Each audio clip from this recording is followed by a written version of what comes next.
Hallelujah, praise the Lord. கர்த்தருடைய வல்லமையுள்ள நாமத்தினாலே உங்களை எல்லாம் இந்த எழும்புவேன் புயலுக்கு மேல் என்ற செய்திகளுக்கு வரவேற்கிறேன். இன்றைக்கு நமக்கு ரீடிங் பேசேஜ் பார்த்தீங்கன்னா மார்க்கு 10:11-12. மார்க்கு 10:11-12 இதுலேருந்து ஒரு வசனத்தை நாம் பார்க்க போகிறோம். மார்க்கு 10ஆம் அதிகாரம் 27ஆம் வசனம். மார்க்கு 10ஆம் அதிகாரம் 27ஆம் வசனம் நான் உங்களுக்கு படிக்கிறேன். Jesus looked at them and said, "With man this is impossible, but not with God. All things are possible with God." பாருங்க, மனிதனால் இது கூடாது, ஆனால் கர்த்தரால் இது முடியும் என்கிறார். எந்த சூழ்நிலையில் இது சொல்கிறார் பாருங்க. ஒரு ரொம்ப ஆஸ்தி உள்ள ரிச் மேன், ஒரு நல்ல ஒரு வசதி உள்ள மனிதன் என்ன பண்ணுறான், ஆண்டவர் இடத்தில் வந்து, ஆண்டவரே நான் உங்கள் சீஷன் ஆகணும், நான் உங்கள் பிள்ளை ஆகணும், ஆண்டவரே நான் என்ன பண்ணணும்னு கேட்குறான். உடனே ஆண்டவர் அவனை பார்த்து என்ன சொல்கிறாரு, பார்ப்பா, நீ என்னுடைய சீஷன் ஆகணும்னா இந்த கட்டளைகள் எல்லாம் கீழ்ப்படி. பைபிளில் போட்டிருக்க எல்லா வார்த்தையும் இருக்குது, இந்த பைபிளில் இருக்கிற வார்த்தை எல்லாம் நீ கீழ்ப்படி அப்படின்ற. உடனே அந்த மனிதன் என்ன சொல்கிறான் அப்படின்னா, ஐயா, நான் சிறு வயதுலேருந்தே ஆண்டவரே நான் எல்லாத்தையும் கீழ்ப்படுகிறேன், எல்லாமே எனக்கு தெரியும், நான் எதையும் மிஸ் பண்ணது கிடையாது, சின்ன வயசுலேருந்து நான் எல்லாத்தையும் கரெக்டாக செய்கிறேன். பாருங்க, இப்போ இவங்கிட்ட எப்படி குற்றம் இருக்கிறது, இவங்கிட்ட என்ன பிரச்சனை இருக்குது? இப்போ நம்மக்கிட்ட இந்த வார்த்தை சொன்னால் என்ன சொல்லுவோம், அப்படியாப்பா, வெரி குட் வெரி குட், சின்ன வயசுலேருந்து பைபிள் படிப்பேன், ஜெபம் பண்ணுவேன், சர்ச்சுக்கு போ, சூப்பர் பரவாயில்ல, வெரி குட் வெரி குட். அப்போது நீ வந்து டிசைப்பிளாக சேர்ந்துரு, நீ தான் கரெக்டான பர்சன், உனக்கு நல்ல நாலேஜ் இருக்குது, நல்ல ஒரு ஆட்டிடியூட் இருக்குது, நல்ல நாலேஜ் இருக்குது, நீ வந்து நீ என் கூட சேர்ந்துரு அப்படின்னு நம்ம பார்த்தா நம்ம இருந்தால் நான் அதான் சொல்லியிருப்போம். ஆனால் ஆண்டவர் இயேசு கிறிஸ்து அதை சொல்லலை. அவர் உடனே அவனுடைய எண்ணங்கள் சிந்தனைகள் அவன் மனசு எது மேலே இருக்குன்னு பார்த்தார். ரைட்டா? அப்போ அவனுடைய எண்ணம் எது மேலே இருக்குது, அவன் ஒரு ஆஸ்தியான நல்ல ரிச் பர்சன். அதனால் ஆண்டவர் என்ன சொன்னார் தெரியுங்களா, உங்ககிட்ட இருக்கிற ஆஸ்தி, காசு, பணம் எல்லாத்தையும் விட்டு எல்லாருக்கும் கொடுத்துட்டு என் பின்னாடி வானார். இவ்வளோதான் சொன்னார். இதை கேட்ட உடனே அந்த மனிதன் ரொம்ப சோகத்தில் அப்படியே போயிட்டான், ஆண்டவரை பின்பற்ற முடியலை. அப்போ பாருங்கள், இதுலேருந்து ஒரு சூப்பரான ஒரு லெசன் இருக்குது. என்ன, ஆண்டவர் நம் இருதயத்தை பார்த்து, நம் எண்ணங்கள் சிந்தனைகள் பார்த்து நமக்கு எதன் மேல் பற்று இருக்குன்னு பார்க்குறாரு. எந்த ஒரு விஷயத்து மேலே நமக்கு ஆசை இருக்கிறது அதை விட்டு விடுங்கிறார். அதை விட்டு விடு, கடவுளுக்காக விட்டு விடு. ரைட்டா? நிறைய பேர் பார்த்தீங்கன்னா சினிமா பாட்டு வந்து ஆசை, எப்பயாவது போர் அடிக்கும் போது அப்படியே அந்த சினிமா பாட்டை கேட்டுதான். அதுவும் வந்து இப்போ இருக்கிற பாட்டு இல்லை, ஓல்டு சாங்ஸ், மெலடி, இந்த மாதிரிலாம் நிறைய பேர் நான் கேட்டிருக்கேன். என்னங்க சினிமா பாட்டு கேட்டு இருக்கீங்க என்னங்க அப்படின்னு கேட்டால், இல்லைங்க எப்பயாவது அப்படின் போது ஒரு மெலடி, ஒரு ஒரு ஒரு மைல்டாக அப்படின்னா ஒரு மனசுக்கு ஒரு ஆறுதலாக இருக்கும். எப்படிங்க அதை நியாயப்படுத்துறீங்க, எனக்கு புரியல. எப்படி நியாயப்படுத்தும்? உன் இருதயம் எதன் மேல் இருக்கிறது, ஆண்டவர் மேல் இருக்கிறதா இல்லை உலகத்தில் மேல் இருக்கிறதா? இது நியாயமே படுத்த முடியாது. யாராவது அதை செய்கிறீங்கன்னா இன்றைக்கே சொல்லிடுறேன், தப்பு, நீங்கள் செய்கிறது தப்பு, நான் இப்பயே சொல்லிடுறேன். ஒரு சில பேர் என்ன சொல்லுவாங்க அப்படின்னா, ஏங்க நான் சும்மா நிறைய எல்லாம் காமெடிஸ் பார்ப்பேன், எனக்கு ரொம்ப பிடிக்கும், சும்மா போர் அடிக்கிற நேரத்தில் அந்தந்த காமெடி அது ரொம்ப சிரிப்பாக இருக்கும், அது சிரிச்சுட்டு அப்படி ஜாலியாக வந்துடுவோம், அதெல்லாம் மைண்டில் எடுத்துக்க மாட்டோம், ஜாலியாக வந்துடும் அப்படின்னு. சரி ரைட்டு, நானும் அது சரி ஒத்துக்கிறேன், சரி ரைட். அப்போ நீங்கள் ஜாலியாக அது மைண்டில் ஏற்றுக்கல, ஆனால் அந்த நேரத்தில் டிவி ஆன் பண்ணி அதை ஜாலியாக போய் அப்படியே அந்த காமெடி இந்த காமெடி, அந்த படத்தில் வர காமெடியெல்லாம் பார்த்து சிரிச்சுட்டு ரைட்டுன்னு விட்டுறீங்கன்னு வச்சுக்கோங்களேன். நான் என்ன கேட்குறேன்னா, உங்களோட சேர்ந்து ஆண்டவர் இயேசு கிறிஸ்து அந்த காமெடியை பார்த்து சிரிச்சிருப்பாரான்னு கேட்குறேன். இவ்வளோதான் என்னுடைய கேள்வி. உங்களுக்கு மனசு குத்துது, இல்லை பார்க்க மாட்டார் அப்படின்னு தோணுச்சுன்னா ஓகே, இல்லை அவரும் உட்காந்து சிரிப்பார், அதில் போய் இருக்குது, அவரும் காமெடி சிரிச்சிருப்பார் அப்படின்னா ராங்கான ட்ராக்கில் போய் நிற்கிறீங்கன்னு அர்த்தம். ஓப்பனாகவே சொல்லிடுறேன், நீங்கள் தவறான ட்ராக்கில் போய் நிற்கீங்க. இது கிறிஸ்துவ வாழ்க்கை கிடையாது, இது ஒரு கடவுளை நம்பிக்கை இருக்கிற இயேசு கிறிஸ்துவின் பிள்ளை நீங்கள் கிடையாதுன்னு நான் இப்பயே சொல்லிடுறேன்.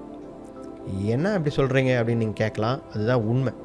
ஏனென்றால் உங்களுக்கு குற்றமாய் அது தோணவில்லை. ஆனால் குற்றமாய் தோணுகிறது அப்படின்னா நல்லது.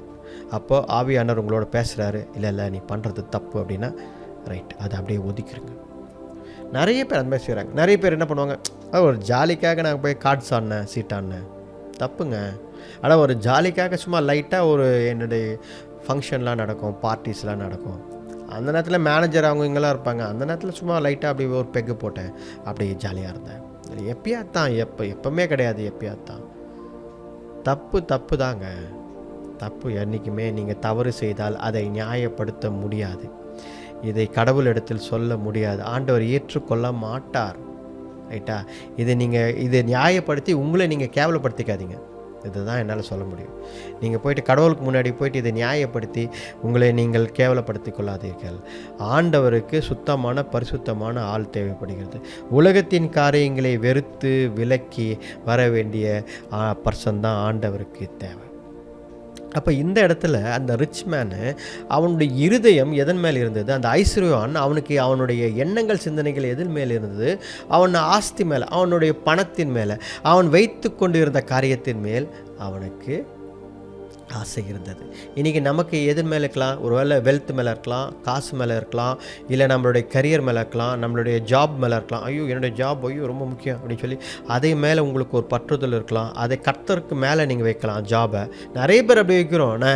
நீங்கள் யாரோ பற்றி பேசின்னு இருக்காருன்னு நினைக்காதீங்க, நம்மளை பற்றி தான் பேசின்னு இருக்கேன். ஏன்னா நம்ம வேலையே கடவுளுக்கு மேலேயே வச்சுட்டுப்போம். கடவுளே நம்ம வேலையை தூக்கின்னு போயின்னுப்பார். ரைட்? அப்படி வச்சுட்டுப்போம். ஆண்டவரே ஒரு கை பிடிங்க, இந்த வேலையை நம்ம தாங்கி தான் ஆகணும், 2 பேரும் சேர்ந்து வாங்க கை பிடிங்க சொல்லி அவரையே நம்ம என்ன பண்ணிட்டு போனோம், அவருக்கு மேலே வைக்கிறதுக்கு ட்ரை பண்ணிப்போம். இப்படி தான் நம்ம வாழ்க்கை ஓடுது. பார்த்துக்கணும். அப்போ பாருங்கள், நாம் பண்ணுவது சரியா பார்த்துங்க. நம்ம பண்ணுவது சரியா, நம்ம செய்வது சரியா? What we are doing is absolutely wrong. உங்கள் இருதயம் எதன் மேல் இருக்கிறது?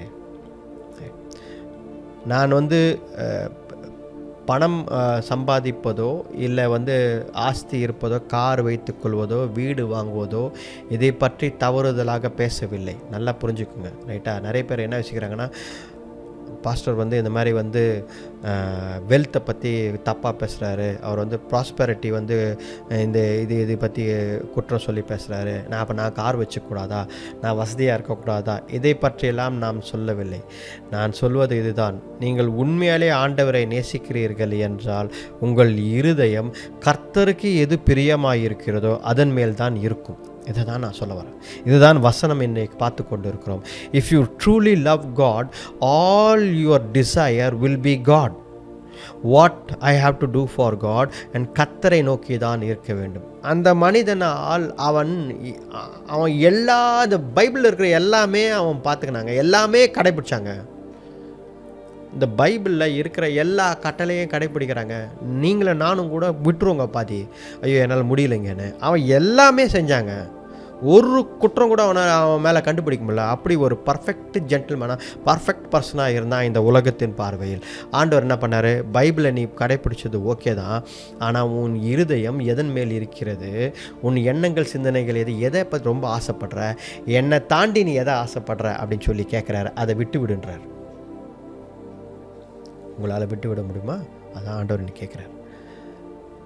இல்லை பாஸ்டர், அது கொஞ்சம் கஷ்டம், நான் இதை என்னால் விட்டு விட முடியாது அப்படின்னா, no man can serve two மாஸ்டர்ஸ்னு பைபிளில் இருக்குது. அதாவது எந்த மனிதனும் 2 எஜமானுங்களுக்கு ஊழியம் செய்ய முடியாது. பணமோ கடவுளோ ஏதாவது ஒன்று தான். நம்ம ஆஸ்தி உலகமோ கடவுளோ ஏதாவது ஒன்று தான். இந்த மாதிரி நமக்கு நிறைய பேர் பார்த்திங்கன்னா என்டர்டெயின்மெண்ட் ரொம்ப ஜாலியாக இருக்கணும், வெளியே போகணும், வரணும், ஜாலியாக இருக்கணும், அதை சுற்றுவோம், இது சுற்றுவோம், ரைட்டு, ஓகே. ஏங்க அதுக்கு ஒரு லிமிட் இருக்குது, நான் இல்லைன்னு சொல்லலை. இப்போ வெளியே போயிட்டு வாங்க ஜாலியாக இருங்க, நான் இல்லைன்னுலாம் சொல்லலை.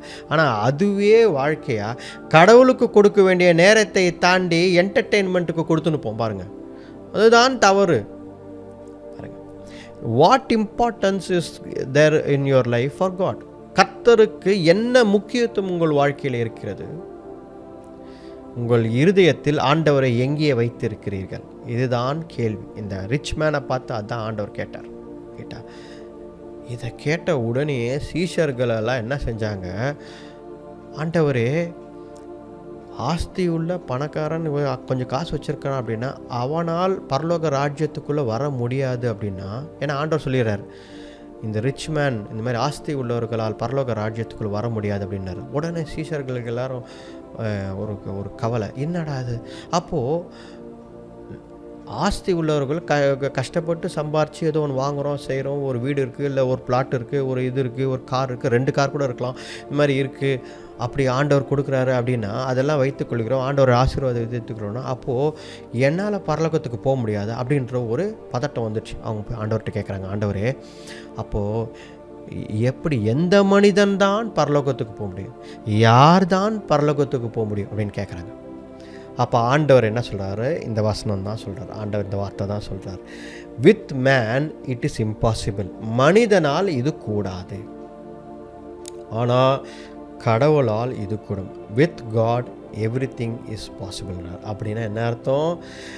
நீங்கள் ஆஸ்தி எல்லாமே வைத்திருக்கலாம், ஆனால் உங்கள் எண்ணங்கள் சிந்தனைகள் சிதறடித்து கர்த்தர் இல்லாத ஒரு வாழ்க்கை வாழ்ந்து கொண்டிருந்தீர்கள் என்றால் அந்த வாழ்க்கை தவறுதலாக போய்விடும். ஆனால் எப்பொழுது ஆண்டவருக்கு முக்கியத்துவம் கொடுக்கிறீர்களோ ஆண்டவரால் எல்லாம் கூடும் உன் வாழ்க்கையை மாற்றுவதற்கு. மனிதனால் கூடாது. நீங்கள் ஒரு நல்ல ஒரு வாழ்க்கை, நம்ம ஒரு நல்ல ஒரு வாழ்க்கை, பரிசுத்தமான ஒரு வாழ்க்கை வாழ வேண்டும் என்று போராடினாலும் கூட விழுந்து கொண்டே இருப்பீர்கள். மறுபடியும் விழுவீங்க, மறுபடியும் விழுவீங்க. ரைட்டா? நம்ம யோசித்து பார்க்கணும், ஏன் மறுபடியும் விழுறோம்? ஒரு விஷயத்தை செய்கிறோம், அது தவறு செய்கிறோம், திருப்பி ஓகே செய்யக்கூடாதுன்னு யோசிக்கிறோம், மறுபடியும் விழுறோம், மறுபடியும் செய்கிறோம், மறுபடியும் விழுறோம். ஏன் இது எனக்குள்ளே நடந்து கொண்டிருக்கு அப்படின்னா என்ன அர்த்தம் அப்படின்னா, மனிதனால் கூடாது, உங்களால் முடியாது.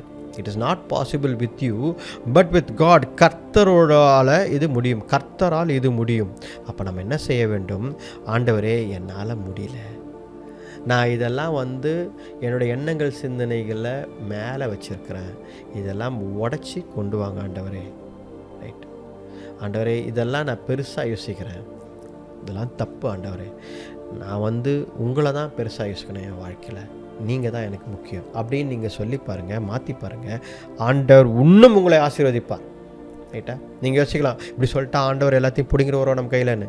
இல்லைங்க, ஆண்டவர் இன்னும் உங்களை ஆசீர்வதிப்பார். ஆண்டவர் உங்களை ஆசீர்வதிப்பதில் சந்தோஷப்படுகிறார். God is happy and wants to bless all of us. ரைட்டா? ஆனால் உங்கள் இருதயம் எதன் மேல் இருக்கிறது, இதுதான் ஆண்டவர் பார்க்கிறார். அப்போது உங்களால் முடியாது, நம்மளால் கரெக்டாக ஒரு வாழ்க்கையை வாழ முடியாது. ஆனால் கடவுளுக்கு ஒப்பு கொடுத்தோன்னு வச்சுக்கோங்களேன், ஆண்டவர் அதை பார்த்து கொள்கிறார். அதனால தான் கடவுள் உனக்குள்ளே வாழ்கிறார். God is inside you. பரிசுத்தாவியார் உனக்குள்ளே இருக்கிறார். அவர் பார்த்து கொள்வார். அவரிடத்தில் ஒப்பு கொடுக்கலாம். உங்கள் வாழ்க்கையை நீங்கள் ஒப்பு கொடுத்தால், உள்ள ஆவியானவர் இருக்கிறார், கடவுள் இருக்கிறார் நமக்குள்ளே, அவருக்கு ஒப்பு கொடுத்தா, ஆண்டவரே நீங்கள் என் வாழ்க்கையை பார்த்துக்கன்னு சொன்னால் ஆண்டவர் நம்மை வழி நடத்துகிறார். அப்போ பாருங்கள், இன்றைக்கி நம்ம கற்றுக்கொண்ட ஒரு விஷயம் பாருங்கள், நம்முடைய இருதயம் கர்த்தர் மேல் இருக்க வேண்டும். கடைசியாக ஒரு விஷயத்த சொல்கிறாரு பார்த்தீங்கன்னா, many who are first will be last and the last will be firstன்றார். அப்படின்னா என்ன அர்த்தம்? நிறைய பேர் ஃபஸ்ட்டாக இருப்பாங்க, முதல்ல இருப்பாங்க, அவங்களாம் கடைசி ஆகிடுவாங்க. நிறைய பேர் கடைசியாக நிற்பாங்க, அவங்களாம் ஃபஸ்ட் ஆகிடுவாங்க. எதுக்கு இது சொன்னார் அப்படின்னா, யாரெல்லாம் உண்மையாக சின்சியராக கர்த்தருக்கு ஒரு வாழ்க்கையை வாழ்கிறார்களோ அவங்க எல்லாம் பார்த்திங்கன்னா லாஸ்ட்டில் நிற்பாங்க, அவங்களாம் ஃபஸ்ட்டாக போயிடுவாங்க. யாரெல்லாம் ஒரே வெளியே பயங்கர இது மனசெல்லாம் திருப்தியாகி இல்லை ஃபஸ்ட்டில் ஓடின்னு இருக்காங்க, ஆஹா நான் அதை செய்கிறேன், நான் இதை செய்கிறேன், ஊழியம் கூட நிறைய பேர் ஊழியத்தை கூட பயங்கரமாக நான் அதை இந்த ஊழியம் செய்கிறேன், இந்த ஊழியம் செய்கிறேன், நான் அதை பண்ணுறேன், இல்லை பயங்கர ஓட்டமாக ஓடி நிற்பாங்க. ஆனால் கர்த்தருக்கான ஒரு நேர்மையான வாழ்க்கை இருக்காது. ஷார்ட்கட்டை எடுத்து ஓடி நிற்பாங்க. ஸ்ட்ரெயிட் நேர் வழி இருக்காது. ஷார்ட்கட் எடுத்து போகிறது, நமக்கு தோன்றதெல்லாம் செய்வது, இதெல்லாம் பண்ணி நிற்பாங்க. அப்போ ஆண்டவர் என்ன சொல்கிறாரு அப்படின்னா, இது ஃபஸ்ட்டாக ஓடின்னு இருக்காங்க, இவங்க எல்லாம் கடைசியாக ஒரு நாள் பார்த்தா லாஸ்ட்டாக சேர்ந்துருவாங்க. God is judging your heart. உங்கள் இருதயத்தை ஆண்டவர் பார்க்கிறார். உங்கள் எண்ணங்கள் சிந்தனைகள் எதன் மேல் இருக்கிறதுன்னு பார்க்குறாரு. அதனால் இன்றைக்கி நம்ம செய்ய வேண்டியது, நம்மளுடைய சிந்தனைகள் எல்லாம் ஆண்டவர் மேலே, ஆண்டவருடைய அன்பு மேலே, அவர் எனக்காக என்ன வைத்திருக்கிறார் வாழ்க்கையிலன்னு பார்த்து அதை நிறைவேற்றுவது தான் நம்மளுடைய வாஞ்சையாக இருக்கணும், நம்மளுடைய டிசையராக இருக்கணும். தாகமாக இருக்க வேண்டும், கர்த்தருக்காக ஓடுவதற்கு தாகமாக இருக்க வேண்டும். அதுதான் நம்ம வாழ்க்கையின் லட்சியமாக இருக்க வேண்டும். அப்பொழுது ஆண்டவர் மற்ற எல்லாவற்றையும் பார்த்து கொள்கிறார். ஹல்லேலூயா. கர்த்தர் உங்களை கைவிட மாட்டார். இந்த நாளில் கூட ஆண்டவர் நம்மோடு பேசி கொண்டிருக்கிறார். ஒவ்வொருத்தரையும் ஆசீர்வதிப்பார். நாம் ஜெபிப்போம். ஆண்டவரே, தேவரீர், இந்த நாளுக்காக நன்றி அப்பா. உங்களுடைய வசனம் வார்த்தை மூலம் எங்களோடு பேசினதற்காக நன்றி. ஆண்டவரே, தேவரீர் அப்பா, பணம் காசு இதெல்லாம் எங்கள் எண்ணத்தில் பெருசாக உயர்வாக வைத்துக்கொண்டு அதுக்கு முக்கியத்துவம் கொடுத்துன்னு அப்பா தேவரீர், உங்களை நாங்கள் ரொம்ப சிறுமைப்படுத்தினிருக்கோம் எங்கள் வாழ்க்கையில். ஆண்டவரே, எங்களை மன்னிங்க ஆண்டவரே. தேவரீர் அப்பா, மற்றவர்களையும் எங்கள் வேலையும் அப்பா எங்கள் குடும்பத்தை இதெல்லாம் முக்கியத்துவம் படுத்தின்னு இருக்கோம், ஓடுறோம். எங்கள் ஊழியத்தை கூட சில நேரத்தில் முக்கியத்துவம் படுத்தி எங்களுக்கு இதுதான் முக்கியம்னு செஞ்சுன்னு இருக்கோம். எங்களை மன்னிங்க ஆண்டவரே. தேவனே, அப்போ எங்களை மன்னிங்க. உமக்காக வைராக்கியமாய் நிற்கிறவித்தாங்க. நேரம் அதிகமாக உமக்காக ஒதுக்கவும் அப்பா தேவரீர், நீங்கள் முக்கியம். எல்லா ப்ரையாரிட்டி எல்லாமே நீங்கள் தான். எங்கள் வாழ்க்கையில் நீங்கள் தான் ஃபஸ்ட்டு, அப்புறம் தான் மற்றதெல்லாம். அதை நாங்கள் மாற்றிக்கொள்ள நிற்கிறவித்தாங்க. எங்களால் முடியல ஆண்டவரே, ஆனால் உம்மால் முடியும். எங்களை காப்பாற்றுங்க. இந்த ஜெபத்தை மீட்பர் ரட்சகர் எங்கள் ஆண்டவர் இயேசு கிறிஸ்துவின் வல்லமையுள்ள நாமத்தில் வேண்டிக் கொள்கிறோம். ஜீவனுள்ள நல்ல பிதாவே, ஆமென். ஆமென். Praise the Lord. Praise the Lord.